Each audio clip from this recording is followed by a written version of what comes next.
Happy Saturday. That's Michelle. She is not. She has to join it. There's no join. Did you click the link that I emailed? She's texting you.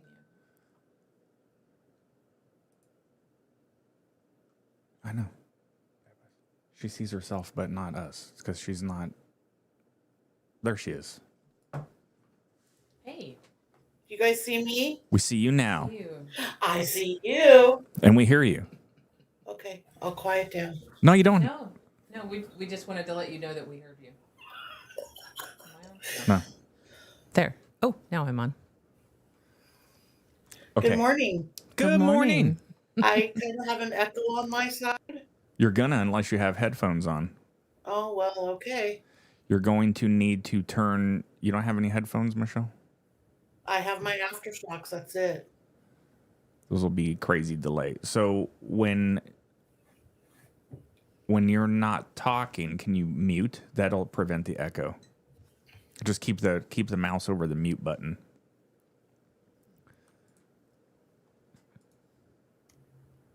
Okay, got it. Okay.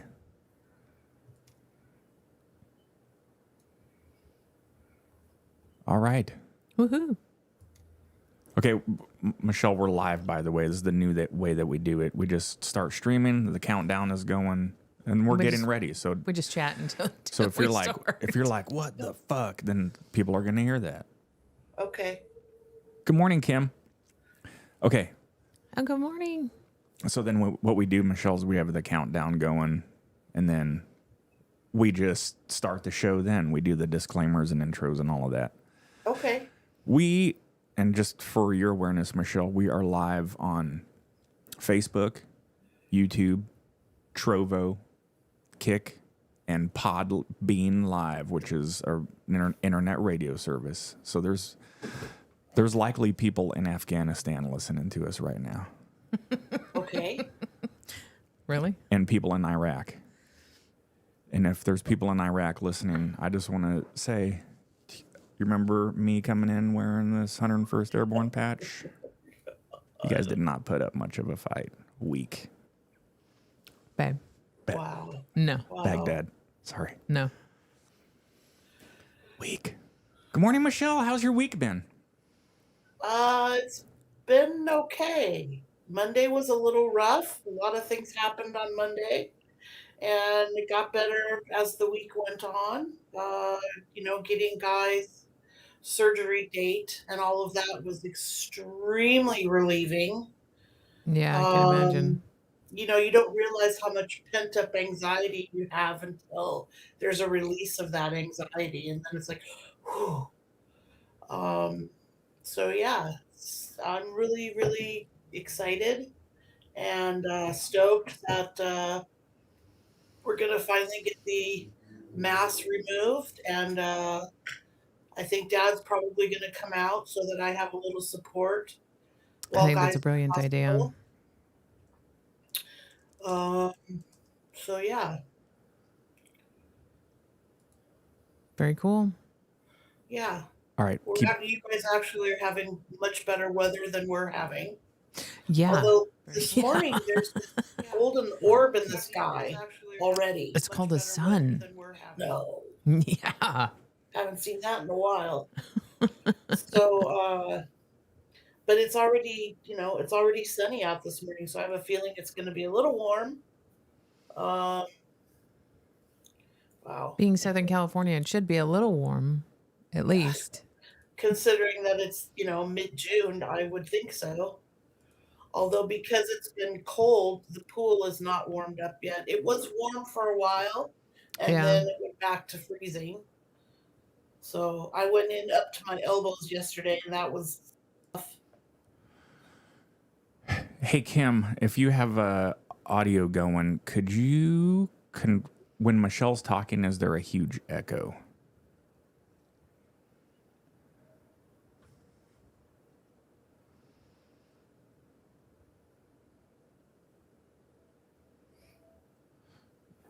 Kim said, do some cold therapy, Michelle. Jump in that cold water. Yeah. Very cold. Okay. Kim says no echo at all. All right. Sweet. Good. Oh, man, Michelle, I got a lot to talk about. Just a ton. I understand. How's Guy doing now that he's got the surgery date? I haven't talked to him this morning. He left and went golfing this morning, so I don't know. I think he wanted it done all along. I mean, when he was originally in the hospital back in May, he was like, let's just cut it out now. Yeah. So I think that he is just in anticipation of getting it done. We're talking about taking a couple of days before his surgery and going on a little long weekend getaway somewhere. Yeah. Because it's been a lot. And I think maybe going away for a couple of days is going to be really helpful. Yeah, definitely. So yeah, he's going to his mom's today, and we're going to have company tomorrow for the final round of the U.S. Open golf tournament. And it's at the LA Country Club here in California. Woohoo. Yeah. Nice. So yeah. Cool. Very cool. Yeah. Okay. We are live. Good morning. Happy Saturday, everybody. Good morning. Good morning. Michelle, thank you for joining us, and thank you for being the co-host while our dear friend Patrick is out. On vacation. Yeah, I texted. No problem. Yeah, I texted him this morning. He is getting on a flight as we speak. Where did he go? He's on vacation with his family. Oh. I don't want to announce where he is in case someone tries to kidnap him. Okay. Okay, Michelle, we're going to roll the intros now, and we'll get cracking. This podcast contains adult themes and language. The views expressed here are our own opinions and experiences. We are not medical professionals. In this podcast, we discuss our opinions about mental health, sobriety, addiction, and our pursuit of happiness and peace. This is Sober Mind.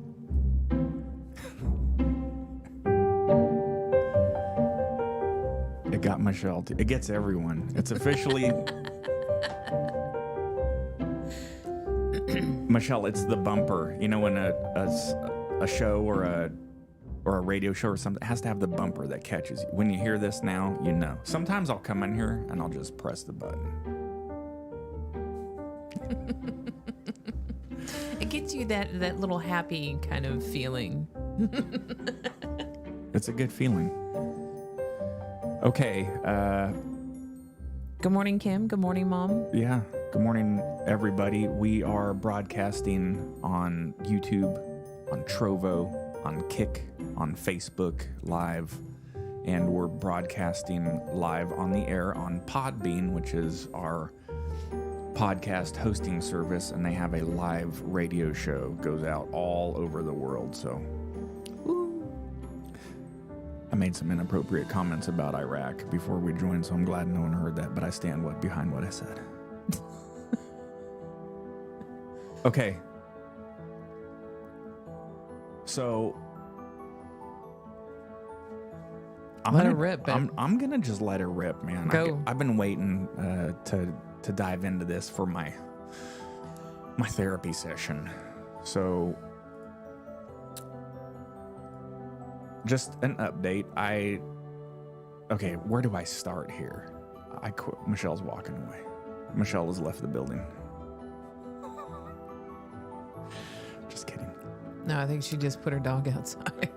I want to do a quick recap of the last almost 2 years. So I quit drinking during my sobriety journey. I started uncovering a lot of, I'll just call it mental health issues for me. So a lot of those were revolved around what I later found out to be a panic disorder. because I had repeated panic attacks, bad ones. One sent me to the hospital. I had to call 911. Literally thought I was having a stroke and or a heart attack or an aneurysm. I didn't know what was going on. It was brutal. So fast forward, I started seeing a therapist to do some talk therapy, which in the beginning for me, it did not help because I was having some serious chemical imbalance issues. So I started seeing a psychiatrist. We started talking about doing medication management, and I was on basically what I'd consider, well, you have to with SSRIs, SNRIs, NDRIs, all of those. You can go look them up. Alphabet soup. Yeah, alphabet soup. They're reuptake inhibitors. They're very slow acting antidepressants, anti-anxiety, all that good stuff.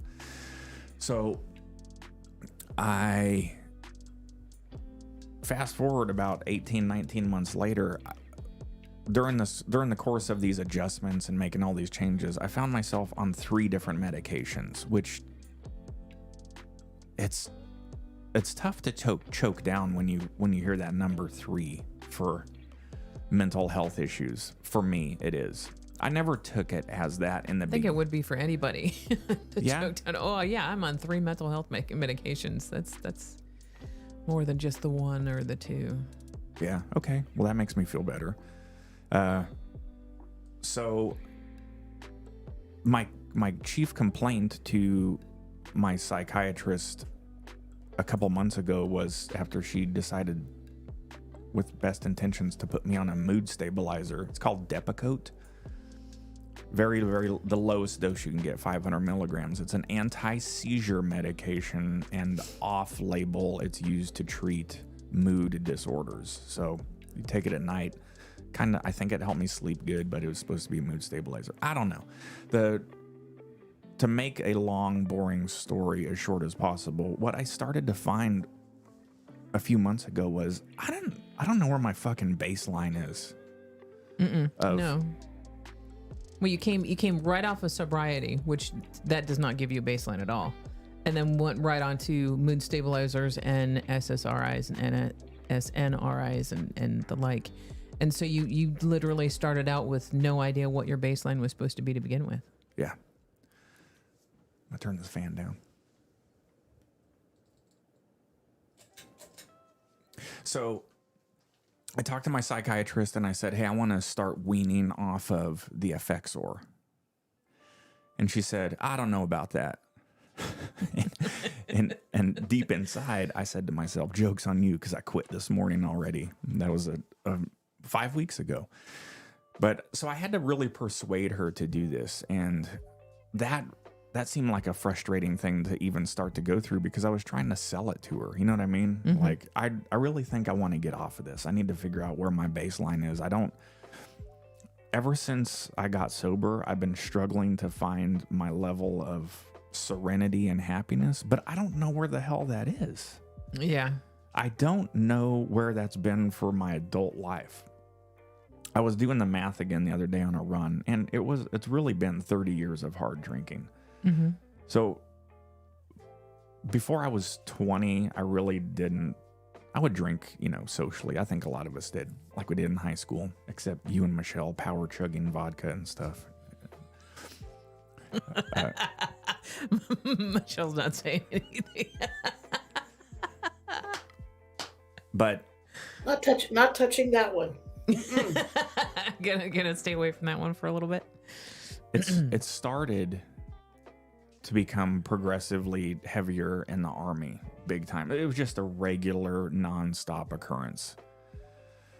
So, and then especially when I got back from Kuwait, I didn't realize it at the time that I was doing a ton of self-medicating and going through the divorce with my ex-wife and not being around my child that I never really got to raise. There's a lot of stuff going on that I just bottled it up, swept it under a rug, and moved on. I think that's my inherent drive, is to find a level of being happy all the time. So, well, you also have to realize that you went from a disturbed childhood into the military, so there was no really good baseline in your, teen adolescent period either. I mean, I think the happiest from me knowing you for 20 plus years, I think the happiest you were was when you were in Switzerland. Yeah. Happiest memories of growing up in Switzerland. Just beautiful. I could hear the sound of music right now in my mind. But anyway, so I was thinking about this the other day. I was out working on my new workshop studio. It is epic, by the way, Michelle. Wait till you see this. I've been putting in so much care and feeding into this. It's nice. But I was sitting there and I became a little somber with this thought because I really realized that. Hold on, Michelle, we're not on the main screen yet. There we go. There we go. I can hardly hear you. I can hardly hear you guys. I don't know if you can. Do you have a volume on your laptop? Yeah, but where it is, I don't know. Okay, because we're cranked. We don't want to go any higher. Okay. Let's see if I can. Where was I? You were sitting in the shed. Yeah. Sitting there cutting some wood, and I had a very somber thought, and that was, I really am starting to just figure out how to be happy again when I thought I was there after sobriety 2 years ago. Yeah. The only thing is you have to realize everybody who goes through sobriety, just getting sober doesn't mean you're going to get happy, because you have to then deal with all the crap that you had before that you used alcohol to suppress. That's all going to come flooding back unless you process it. Yep. Your mileage will vary. It's different for everybody, but yeah. I hope that makes sense. I just wanted to get that off my chest, that I'm never discouraging sobriety. That's not what this is about. It sounds like that. What I'm saying is that I was disappointed by my results because I was a very hard drinker for 30 years. And when I got sober, I was expecting, when if you Google like what happens in your first 30 days of sobriety, what happens in your first 6 months, it's all rainbows and kittens and unicorn farts. And there's not a lot of discussion about, hey, depending on whether you're a hard drinker for a year or a light drinker, whatever it is, it's going to be different for everybody. Yeah. And on some of the forums that someone made a YouTube comment on one of my shorts that said I was short videos, not on my shorts. YouTube, rename that. Right across the ass. No. Yeah. And they made a comment in there about, because I made a mental health update on something, and they said, yeah, I've been sober for 6 years and life is just miserable. Yeah. So that's not your sobriety. Yeah. It's something else. There's a lot of underlying things that you got to figure out how to deal with. Mm-hmm. So I know I'm going in circles on that, but I've been waiting all week to talk about my realization. I feel good. I feel the best I've felt. Remember I told you last night? Mm-hmm. As far as my happiness level goes, this is the best I have felt in 2 years. Yeah. Let me go back. Since getting sober. Yeah, I'm a fan of talking to a psychiatrist and potentially looking at some form of medication, because it really helped me out in the beginning. But you get to a stage to where it's tough for us to figure out how to articulate having the discussion of what's next. I've been on this for X amount of time. Do we start to wean off? Am I okay? Where am I at? Instead of just maybe having another pill thrown at you. Mm-hmm. Which I've found that I'm just hypersensitive to this stuff anymore. So the other thing that I did is I quit caffeine 3 days ago. I've been a heavy caffeine user for 30 years as well. And if you guys see Judy and I drinking on here, usually it's a cup of French roast decaf, which is delicious. But I started to realize that I was not getting a baseline level of mood either because of varying amounts of caffeine. in the morning, and then maybe on occasional having a Mountain Dew or something. You don't realize that. There's a lot of caffeine in those. Yeah, and I started doing a little bit of research, and it's one of those things that is not really discussed by doctors and psychiatrists when as part of a mental health evaluation. It really should be. Yeah, because it definitely affects anxiety and people who are having, anxious or paranoid or any kind of panic or anything. I mean, caffeine is going to exacerbate that. Yeah. And I know it sounds obvious, like, well, duh. But if you have 1 cup or 200 milligrams or whatever, and then in the course of an hour, you have 600 milligrams of caffeine, that's a lot of caffeine.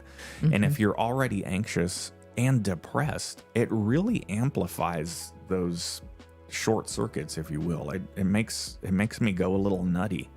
And I didn't want to. That's the key. I didn't want to say, oh, I'm not having a stable mood because of coffee. I don't think I've told you this because I'm just really starting to think out loud about it again. And that is, I think for the last few months when I started flirting with what else can I remove from my brain chemistry, when coffee would come up, I would think to myself, it's just coffee. I've done all of this good and gotten rid of so many things and done so much work on myself. I'm not going to get rid of the last thing that gives me some sort of pleasure. Yeah. But it wasn't giving me pleasure. I think there's a test you can take too, like blood levels of stuff, and it'll tell you, like I've talked about, if you pay $3,000, you can take a test and it'll tell you, like, don't take X opiate or whatever. It doesn't mix with your chemistry and whatnot. You can do that too for, like, there's a genetic predisposition we all have that says maybe you shouldn't have spicy foods or caffeine or whatever, X sugar or carbohydrate, whatever. It just messes with your head a lot more than we anticipate. Over here sounding like some kind of conspiracy theorist, but it's true. Everybody responds differently. Yeah. So again, once you go down the internet rabbit hole and you type in caffeine withdrawal, take away from the internet what you will and throw away some of the rest of the bullshit, because I don't know, it seems like people are like, oh, you're gonna have migraines and you're gonna shit yourself for 2 weeks and you're just it's gonna be horrible. It's going to be a disaster. Again, your mileage will vary. Yeah. Depends. Did you drink it, 3 cups in the morning and 3 cups in the afternoon, whatever. Or did you have 3 pots? Yeah. And I don't know this. So I had mild headache for the first 2 days. Mm-hmm. Last night it started to go away. And I got to tell you, man, my level of sleep has been like teenager sleep. Even though I only had like 2 to 3 cups in the morning, what I read was that the chemical that from the minute you wake up in the morning, your brain is outputting a certain chemical. I forget the name of it. It doesn't matter. Call it gypsy dust. You wake up, your brain is outputting gypsy dust. As soon as you ingest caffeine, it intercepts that process. It's still creating it all day long. And what that chemical, the gypsy dust, is doing is getting you prepared for the afternoon and evening cycle to become more relaxed and it keeps you with the daily circadian rhythm of how light is going and all of that good stuff. Even though you're not drinking it at night, when you drink it in the morning, you're not giving yourself more energy. All you're doing is borrowing from the inevitable. So what happens is not necessarily a crash, but once the caffeine is starting to get out of your system, by the way, it can take up to 9 days to fully get out. It was 6. It depends, 6 to 9, depending on your metabolism, but all the way up to 9. And so when you stop having that, the gypsy dust is going to make you tired. It's going to make you mood swingy for the rest of the day. And anyway, it's enough about that, but it seems that's kind of like the same thing sugar does. Yeah. You eat a lot of sugar and then you have this crash and then you're kind of moody and that for the rest of the day. Yeah. Okay. Yeah. And they really, believe it or not, I was reading Alan Carr's Easy Way to Lose Weight. And he said the reason why they created sugar was to give you the same feeling that you get when you eat fruit because of the sugars in the fruits. We wanted, as humans, we wanted to have that sweet from fruit, and we didn't have fruit all the time. So they manufactured, I guess. I get my sweet from right here. Nice. Nice. Okay. I interrupted. Sorry, babe. No, that was it. Yeah. And I hate to sound all old manny about it, but again, if it's not something that pops up on the doctor / psychiatry intake is, yes, I watched the Huberman podcast too. Yeah. Adenosine. Adenosine. Kim, I just watched that the other day. Huberman, man, that guy's a beast of a doctor. I was going to do something rude and just have a sidebar conversation with Kim via chat, but I won't do that.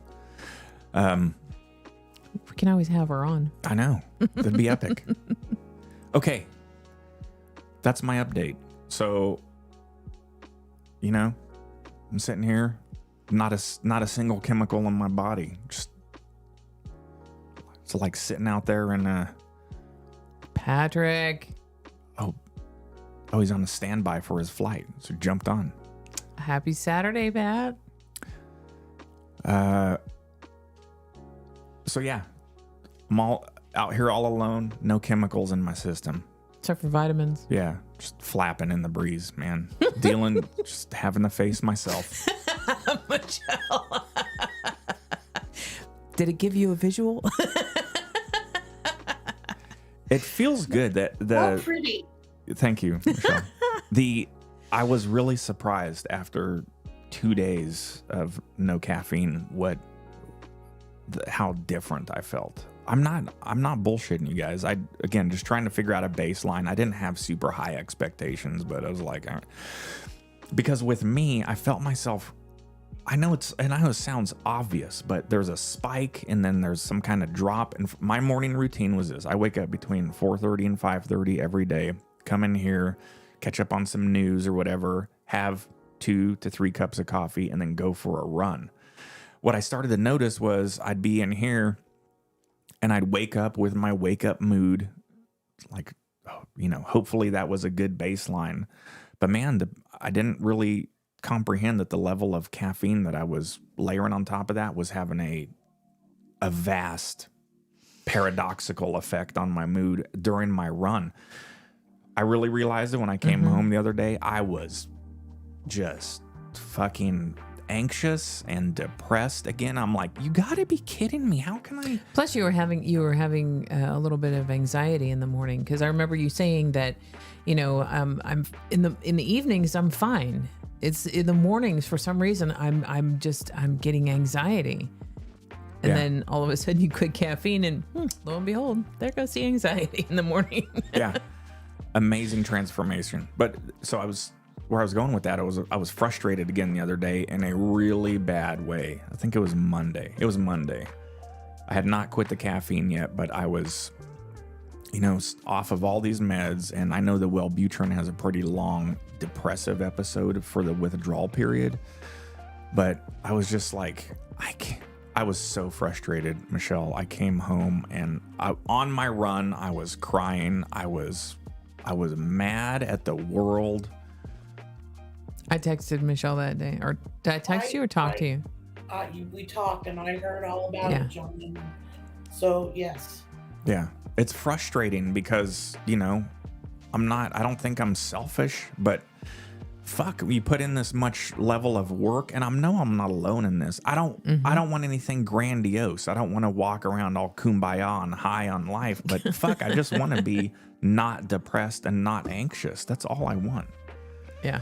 So Monday, I think it was a good blowing of the fuse, if you will, because I cried. I went in the basement and just sobbed angrily. Like, what's it going to take? Poor dogs were just freaking out. They didn't know what the hell was going on.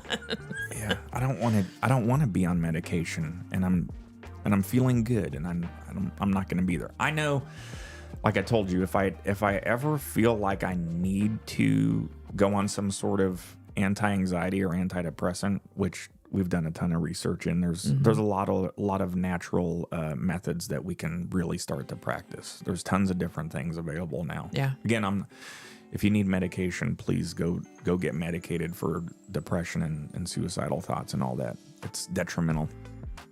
Depression itself is extremely unhealthy for your brain. Mm-hmm.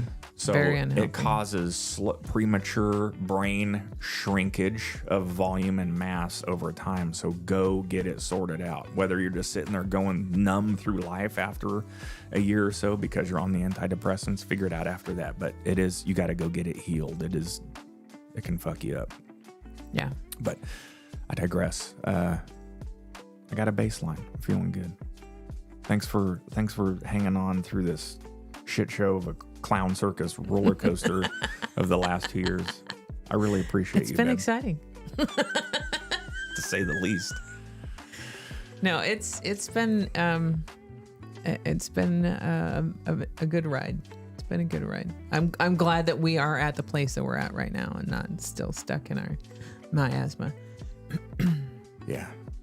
But it's nice to have a support system too. Michelle yes, and Guy and very much so. And Patrick. I would highly recommend anybody who is in the middle of it, thinking about it, towards the end of it, however you want to deal with your mental health issues or your sobriety, get a really good support group. Reach out to people. That's what they're there for. There's some people that are there specifically to be a support group just for you. So by all means, reach out. Yeah, go check out Al-Anon or a AA meeting to get you started. Or 988. Yeah. We're going to have Kelly back on. She was on the show a while ago. She works in the mental health business now. Michelle, you did meet her, right? I think. Oh, you never did. We never got the opportunity. But we really need to get those two together. Yeah. We could probably leave her and Kelly in one room and then just walk away and they'd probably never know. Yeah.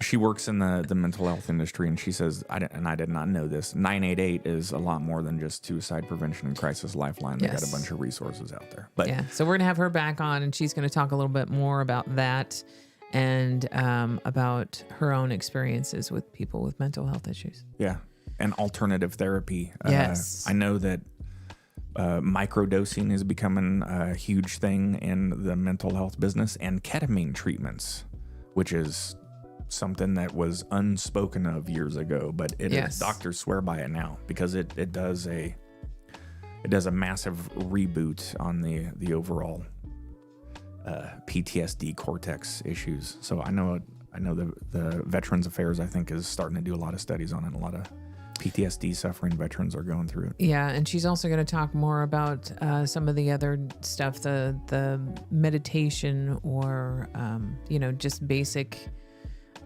stuff that we can do that's non-chemical that can help you get through, these periods of depression or whatever you're going through. Yeah. Okay. All right.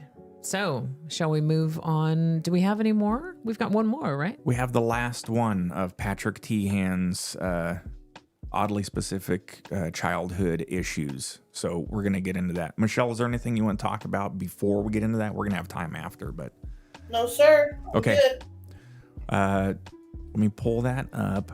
Michelle, just as a reminder, you may need to mute your laptop as I start to play this. It's been muted unless I'm talking. Okay, good. And I found the volume. So you can nice. hear it? You can hear us. Yeah. Sweet. Isn't volume a great thing? Oh, boy. Okay. After this, so we have... Oh my God, Michelle, I have a pair of Scarletts. I have 2 pairs of Sennheisers, which are amazing. I'm going to send you a pair on me. They're not cheap. Just letting you know. Don't let Later get a hold of them as a chew toy. Later's not really a chewy Later type of dog. Play with toys. Okay. He's not like Oz. No. He doesn't play with toys. Ozzy will destroy a 2x4. Yeah. I shit you not. And then eat half of it and then vomit it up later on the floor, Yeah. which is awesome. That's what puppies do. He's so adorable. Yeah, hey, speaking of puppies, I'm on my conspiracy theory trip. You want to hear mine, Michelle, from this morning? Okay. Sure. This is just a theory of mine. I don't have any facts to base this off of. I adopted this dog from the Humane Society. It's a fantastic little creature, but there's just something off about him. Kind of like me. That's why we mix well. They make a good pair. So when we adopted him, it says like explicitly on there, 12 months old, 1 year. I don't think so. I think this dog is probably, now we've had him more than 2 months. He's probably approaching a year. I think he was probably Like 8 months or something like that. You know what I mean, Michelle? Because I've had dogs all of my life, and it's like approaching 15 months, you should be able to tell sort of a behavioral trend that's happening. No, he's lost in infant land. He's still. full puppy.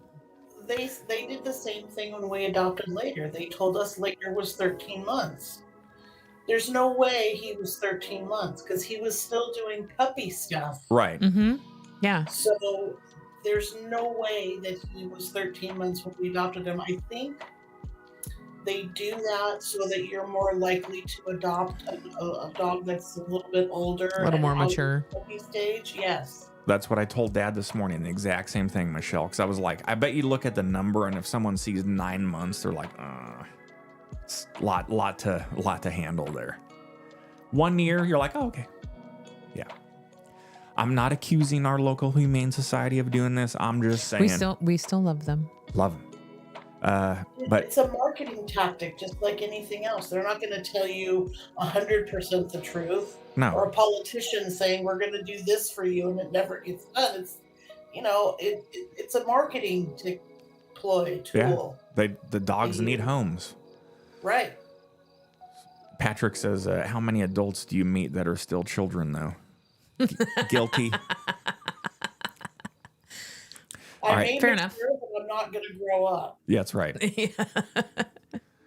Okay, let's jump into it. I'm not going to do a full recap, but here we are at the tail end. We have been watching or reacting to Patrick Teahan. He's a licensed independent child social worker. Really good stuff. Check him out on YouTube. He's got just a ton of different videos out there. I stumbled across him. I subscribed. Hint, hint. If you like something, subscribe to it. Leave a comment. Give a thumbs up. Helps the algorithm out. So the oddly specific childhood trauma issues, turns out they relate very well to me. A lot of them, all of them. Yeah, I think I can relate to all of them at some either grandiose or minute faction. Yes, I agree. It's like you take what you like and leave the rest kind of thing. Yeah. There's little parts of it that I can relate to every single one of them. Yes. Yeah. Some of them I can relate a lot more than others. But yeah, for the most part, I can relate to at least, some portion of them. For sure. The refrigerator buzz depression really resonated with me. And that's we don't realize that, like I was talking about, you sit here all of a sudden one day you realize, oh fuck, have I been depressed all of my adult life? Like it just powerful Has that stuff. refrigerator been buzzing this whole time and I'm just now noticing it? Yeah. Yeah. I think I remember I resonate a lot with the glass frog, to where everybody can, walk into a room and you feel like everybody can see everything that's going on inside of you, or the emotional delay where you experience something, but later on you're like, you know what, that really either bothered me or that really affected me somehow, but not in the moment because there's just some block there. Yeah. And he talks about reasons behind that. It's because when we were children, we would subconsciously compartmentalize those, and then the emotional reaction would happen later on. Yeah. And then rushing nowhere. Here we are recapping. Oh, rushing nowhere. Definitely. I can, yeah. That's a big thing for me, where I feel like I'm rushing and there's really no reason for me to be rushing at all. Does it frustrate you when I call it out sometimes? No, not at all. It actually resets me and I'm like, oh, Okay, got it. There is no time clock. I'm not gonna run out of time anytime, on this specific object or job that I'm doing. Because I catch myself, Michelle, but then I see Judy do. I'm like, where are we rushing to? For what? Oh yeah, nothing. Yeah, I've learned that I don't like to be rushed. Mm-hmm. So I take the time so that I'm not going to be rushed. Yeah. Like a Tuesday morning, I go to an Al-Anon meeting, and I make sure on that Tuesday morning that I have plenty of time so that I'm not rushed. Because for me, when I get rushed, I get anxious, Mm-hmm. and I don't like that. So I make the time so that I'm not rushed anymore. But I've learned I don't like to be rushed. Yeah. So I take the time for self-care, Mm-hmm. not be rushed and put myself in that kind of a position anymore. Yeah. Good. Okay, kind of bittersweet. We're gonna wrap up. Number 11 is waiting games, and then I'm gonna talk to Patrick when he gets back and settled. I think he's got some folks that he wants to check out. Kim, to your point, I would like to do some reactions to Dr. Huberman. Definitely. We should have her on for one of those. Yeah, that'd be amazing. Coordinate with Kim. I will do that. Have her on. Let's do a reaction. Okay. So here we go. Waiting games. Let me pause our Stream Beats by Harris Heller. Not sponsored, just free, copyright-free music you can use without going to the gulag. Coming in last is something that this one's very important, something that I call waiting games. I will do X after Y takes place. Waiting games is also known as mood-dependent behavior. Some examples. This was me. I'll quit smoking once I get a gym membership. I'll leave this relationship once I feel like I can make it on my own. I'll give them another chance and see, and then you're on chance number 89 with an abusive person.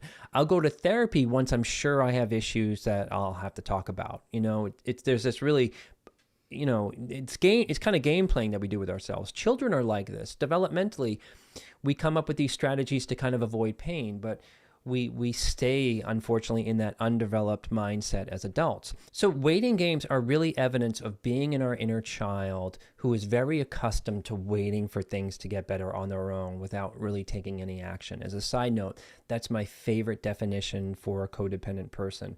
Someone who doesn't take any action and is just waiting for things to get better. Don't take that as criticism. I hope it was just very helpful about that definition. Think stuckness. So have you ever played these kind of waiting games with yourself? Like even things like, I'm going to get going in my day after I get some energy, and then you end up just doom scrolling until it hits kind of critical mass.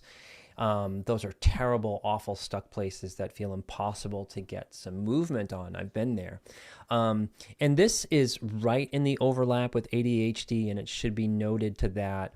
But this is really the childhood trauma part that I'm discussing that could lead to struggling with waiting games, where it comes from. Having parents who lived in this, my mother specifically lived in this kind of I will do X after Y when things get better, could simply come from not being parented. Like a child doesn't do their homework and it's 11 p.m. and they're tired. They're going to go to bed and they think, I know, I'll get up early and do my homework then, but they don't operate on like an alarm clock kind of a thing. That kind of level of neglect and not being parented can give us these magical thinking, which is what waiting games kind of are. Experiencing emotional abuse in childhood where you're taught that you're not good at getting anything done, or you believe that because you're neglected and you're overwhelmed, or you're emotionally shamed for being an F-up child, or you're hearing things like, who do you think you are that you can make those band tryouts kind of stuff. Like all that garbage is essentially being shot down before you even start. So we play these games because we don't have enough gas in the tank because of all that emotional abuse. So some treatment ideas: being more and more aware of how your inner child believes that change only comes from being in the right mood or having the right energy at the right time, which is false. The inner adult taking over gently and just starting to try to do things while feeling literally like poop about it. Like the energy comes from doing the thing after, not before. And if you can, get to group therapy, individual therapy, if that's available to you, and start examining about how you were parented around things like bedtimes, limits, sugar, getting things done, age-appropriate tasks for your development. So some final thoughts on this. These are just my ideas of what I saw in myself and what I see in my clients. I've named these things and how they kind of make sense to me. Others may have different names for them. It's totally okay. There's a lot of overlap in ADHD and ASD world, such as especially things like the glass frog thing or rushing. Here, I'm talking about these things and how they relate to not growing up in safety in the toxic family system, but both things can very much be true. Both sets of symptoms from different types of diagnoses can be true as well. I mentioned dialoguing quite a bit. You can grab an e-course here, right up here, or you can join my monthly healing community, which is included in that too, and try to work on these issues of dominant hand, non-dominant hand, writing on paper, and really starting to parent our inner adult in that way. I liken that exercise to EMDR because we are getting bilateral stimulation between the hemispheres, which helps us soothe, and it helps us develop a stronger relationship with our inner child and gets our adult in place. It's really my favorite tool that I use. You can grab it all like right up there. These issues are not forever, and they are not set in stone. As I still grow and change, I don't struggle with these symptoms anymore, but they used to really run me, and they used to really freak me out. So just know that they're really normal reactions to an abnormal family abuse. And the more that you work on yourself, the less power these things will have over you. So I hope that was helpful. And as always, may you be filled with loving kindness. May you be well. May you be peaceful and at ease. And may you be joyous. And I will see you next time. Bye, Patrick Teahan. That was good. That was a good one. You want to go first? Michelle, do you want to go first? Do you have a reaction to that? Yeah. Go. Wow. There was a lot of that in my childhood, to where I felt, and I don't want to say that it's true, but I felt that I was not good enough. I didn't do things the right way. And that, this is a really hard one for me because I had to grow up rather fast. And with my husband being the alcoholic, I always felt that it was going to get better. He was going to change. And I would stick it out. I would wait for that to happen. Mm-hmm. I would wait in my childhood for my parent to change. And that never happened. So this one really, I have to think a lot about this one and how I've changed and how I need to parent myself, Mm-hmm. and how I need to be in touch with that inner child to know that I am okay, that I am enough. Mm-hmm. And I struggle with that all the time. I think a lot of millennials do because they were latchkey kids. They didn't have some of the support that children now have, even though sometimes it's too much support because it's the helicopter parent thing. Mm-hmm. The hover. Mm-hmm. Yeah. But for me growing up, I didn't have a lot of that. I didn't have a lot of that positive reinforcement. So yeah, it was hurry up and wait, hurry up and wait, hurry up and wait, and nothing changed until, especially with Guy, that I had to be strong, and I had to tell him, "Here's your ultimatum." Yeah. Um, So you had to actually initially take that step instead of saying, "Oh, I'm going to wait until." this Yeah. happens. Yeah. Yep. So yeah, that's kind of what I have to say about that. Thank you for sharing. That's a lot. I'm Yeah. being your sibling. I was there with you through the whole thing, and I can completely understand. For me, it was waiting for waiting for externals to happen, waiting for my parents to.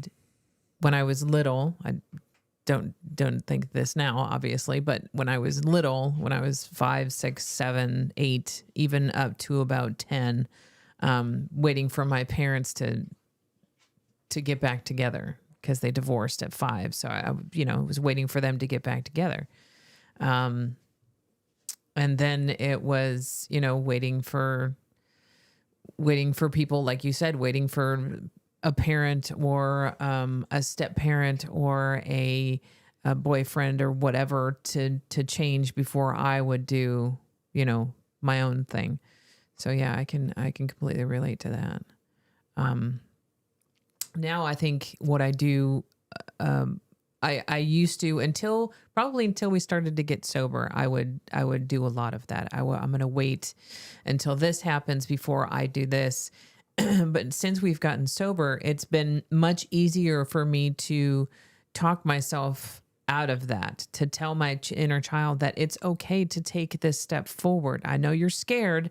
I know, you're worried about this, and I know that things could go. We don't know how this is going to happen or how it's going to react, but it's okay to take that step forward. That was me telling myself that, we can do this. We don't have to wait for anybody. We don't have to wait for any action or anything to happen before we take this step, to make it easier for ourselves. It's going to be fine no matter what. And you're going to be okay. Let's just go ahead and take this step. And for me, it's been a lot easier since I've been sober, because smoking pot definitely hinders you on that one. It's like, no, I'll wait. I'm good. I'm just going to stay right here and be high, and I'll be fine.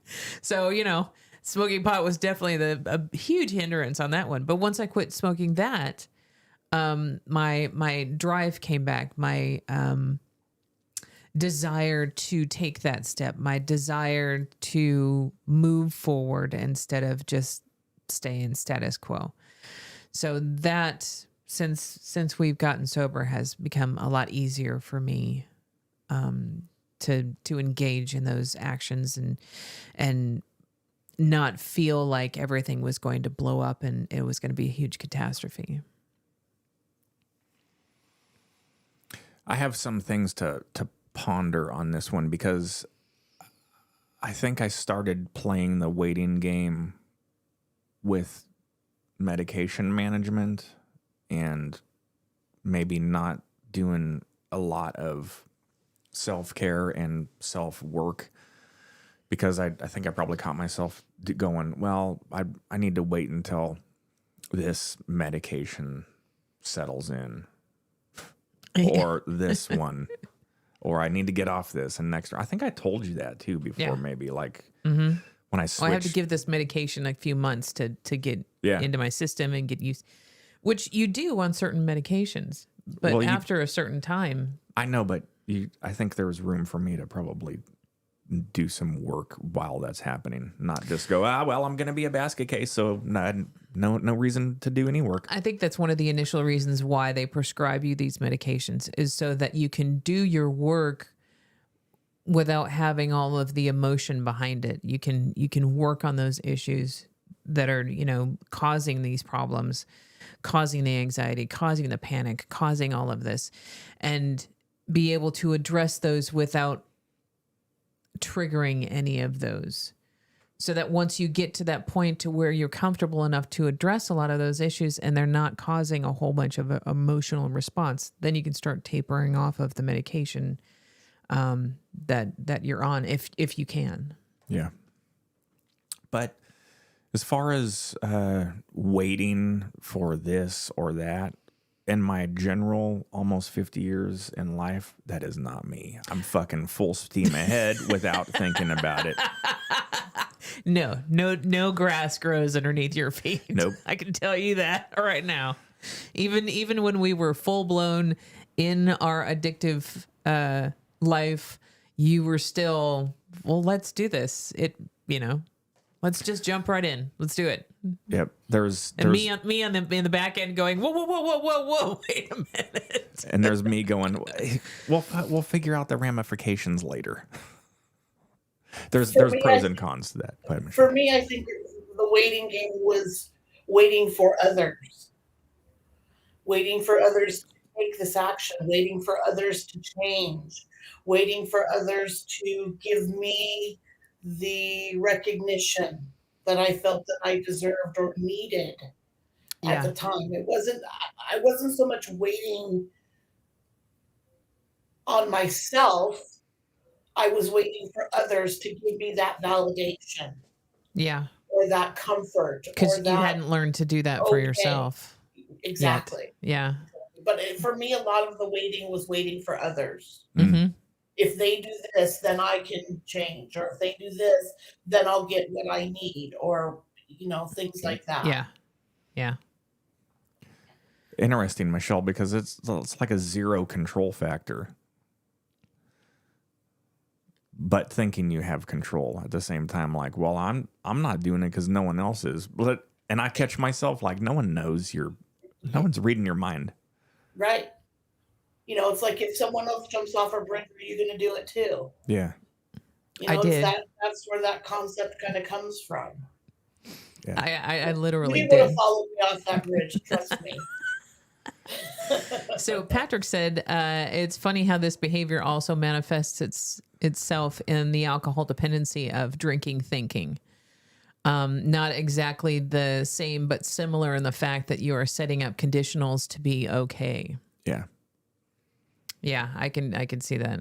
I'm going to smoke some pot so that I can be okay, or I'm not going to be okay until I have a beer or until I have X. Yeah. I'm not going to be, okay. I need to have that drink so I can be social, so I can be normal. Yes, quote unquote. Yes, very much so. Yeah.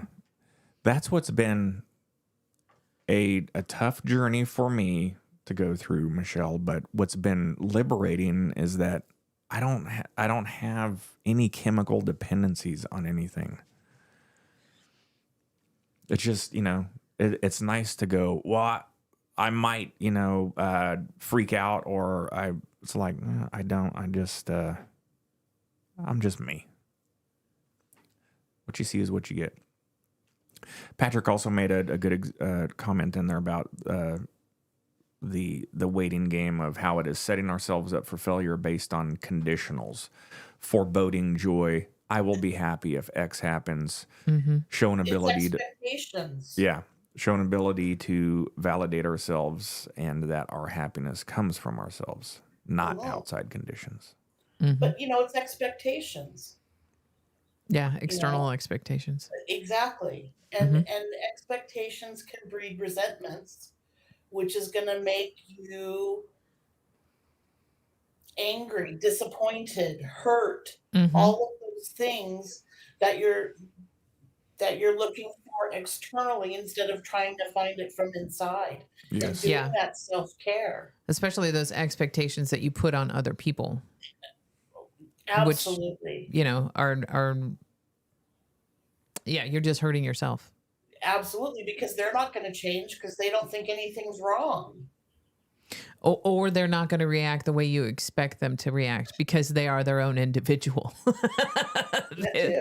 Yeah. Yeah, that one still, I still work on that. Like, we all do, John. Yeah. You're not the Lone Ranger on that. Thank you. Okay, I want to thank Patrick Teahan for the channel that he has and the awesome outreach of his content to the Yes, community. very much for so. selflessly sharing all of that mental health awareness stuff. That was a good series. I'm looking forward to our next one. Yeah, let's get together and talk and see what we're gonna do next. Maybe not a whole series like that, because I think for me, it got a little drawn out, like, fuck, another Patrick T. But once we committed to it, like the 11, I didn't realize, oh shit, we got to go through 11 of these. Well, we did it. I enjoyed them. I enjoyed them all, actually. I mean, some of them didn't, like we talked about earlier, didn't resonate as well, but I know, but for content and audience awareness, yeah. maybe people are like, Jesus Christ, with the Patrick Teahan already. We get it, man. It brought a lot of stuff to the forefront for me. Yeah. Things that I hadn't thought about, or things I thought I was okay with. Things like that. It brought a lot of that up. So I was able to work on those things that I thought I was okay with, but maybe I wasn't. Mm. So Yeah. in that respect, it was very enlightening to see those things, and to, like I said, be able to work on them. Yeah. I think I've grown through this experience of listening to what Patrick Teahan had to say, and grow. Mm-hmm. Yeah, I think that's I fantastic. think I'm better for it, for sure. That's awesome. Yeah. I agree. I think there's a lot of stuff that he brought up that I didn't realize was there until he brought it up, and I took an internal look and went, oh, okay, that's why I reacted. Got it. Understand. Now let's work on this. let's not do this anymore. Yeah. I think it was very beneficial for me. It was for me too. Gave me a lot to think about. I appreciate it. Okay. Nice. We are under time. Give everyone their days back. Let me talk about what's next on the schedule. So we have on July 8th, I think we have it all locked in. Laura and Brian are going to join us. Yes, very excited about that. Very excited. Yeah, so we're going to start to talk about some mental health from a sociology perspective. Mm-hmm. And from a teacher's perspective. From a sociology and a teacher's perspective. And we're going to get all into how society's getting destroyed because of technology and kids. As we're on a podcast. Yeah. Hey, this is adult content. They shouldn't be watching. Okay, so I think that one's going to spread into several discussions, but we'll see. Yeah. We got to work around other people's schedules. Me, you, and Patrick need to kibitz. It's a Jewish term for get together and chat about some stuff. About our Yiddish. Yes, Yiddish. our content that we have coming up. So I'm excited. Every Saturday we'll be here. Thank you to everyone who has supported this. And thank you for everyone for listening in and being involved. We really appreciate it. Yes, big time. Okay. Thank you, Michelle, for helping out. Hold on. Thank you for asking me. Yeah, of course. We always appreciate your perspective and insight. I can't. Can we give a brief heads up about October? Sure. So Guy and Michelle are coming out to stay for a few days in October, and during that time, we're going to have Guy on the podcast. And very excited about that. Fucking juicy. It's gonna be a 2 hour. It's gonna be a 2 hour special, Michelle, because there's a ton that I want to share with him about his drinking and my drinking and our we've known each other. Can you believe it? 22 years. Mm-hmm. Yeah. And Guy's known Judy for 35 years. Yeah. Ever since I was 15. Yeah. We got a lot to. I was gonna say We here's got what a lot to go here's into. what I want to ask, and here's what I want to talk about. But anyway, we'll do that later on. Anyway, if you or yourself, you or a loved one is having suicidal thoughts or ideations, reach out. We got the 988 crisis lifeline suicide prevention number down there. And it's not just for adults, it's for anyone. Yeah. Teens that are having issues, anybody who is really struggling with whatever day-to-day life, whatever's going on, whatever. Yeah. And Al-Anon. If you or a loved one is going through drug, alcohol use, abuse, all that good stuff, and it doesn't have to be you. If you need to know how to find a way to cope with this stuff, to figure out how you can manage yourself and a family member, reach out. Go check out Al-Anon. They got virtual meetings. They're just a fantastic resource to get started. Michelle started with that way back in the day when she was going through her journey and her struggles. And don't treat any of these services like a glass frog. Don't think that it's just they're going to judge you, or don't have any preconceived notions. Give a call, get online, contact these folks, figure out a path to get yourself healthy and going down the right road.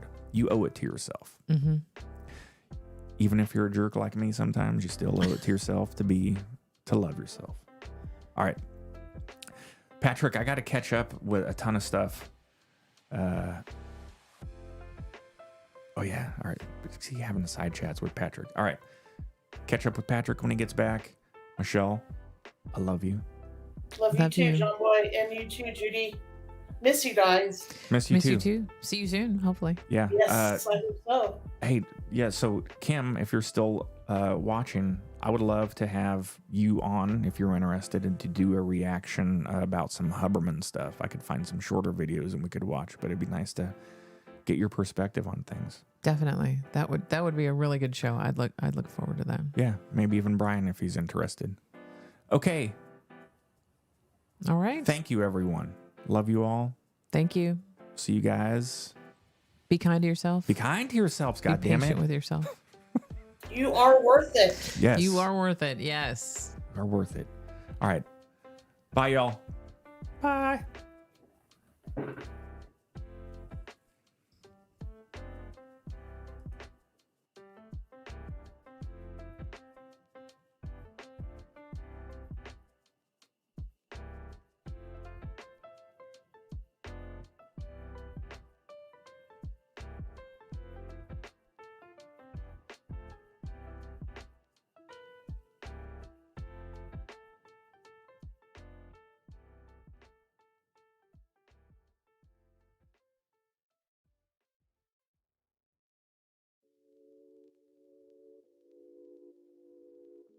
Wait, no.